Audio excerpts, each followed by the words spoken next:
that I thought that's the moment that it all starts to unravel. That starts to unravel. Okay, and also notice, Jesse, that he didn't say I'm sorry or regrets or anything about Jared or Ivanka or anything like that. It was mostly about Don Jr., I think, was the apology, right. non-apology.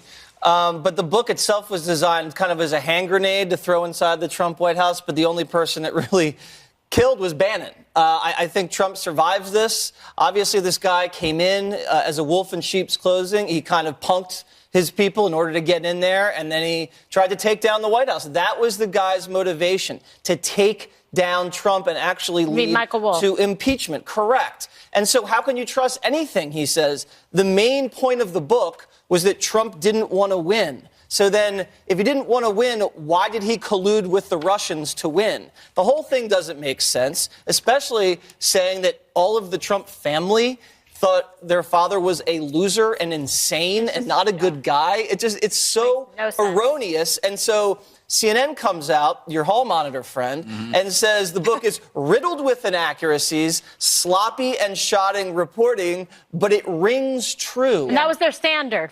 Rings true is the standard at CNN. I mean, that's fake news. That's why they get into so much trouble and have to fire people.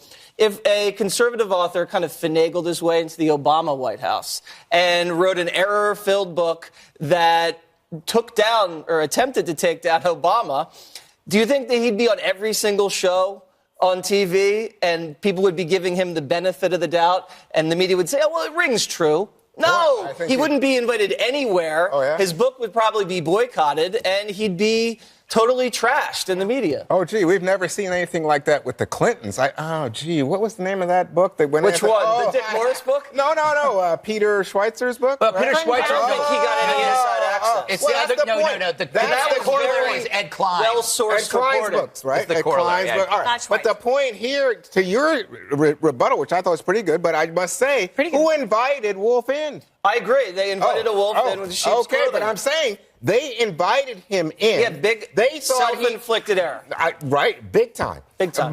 But that's their actions. They brought him in. And similarly, does anybody really think Bannon was not part of Trump? Trump didn't love Bannon. Bannon loved Trump. They served each other's purposes. They had a nice relationship for a while. So I'm saying this guy comes out and he says what he says. He does not retract it. And Kimberly, I think you're right. He didn't apologize. He didn't say, I'm sorry. He didn't say anything like that. So to my I think it just would have been better if he had come out right away, like Dana said, and said something that was but he didn't do that because apparently that's what he said. That's why people are having a hard time. So it's not an apology. In a sense, and the president rejected it. What Wolff wrote, right? So all of a sudden we're saying, So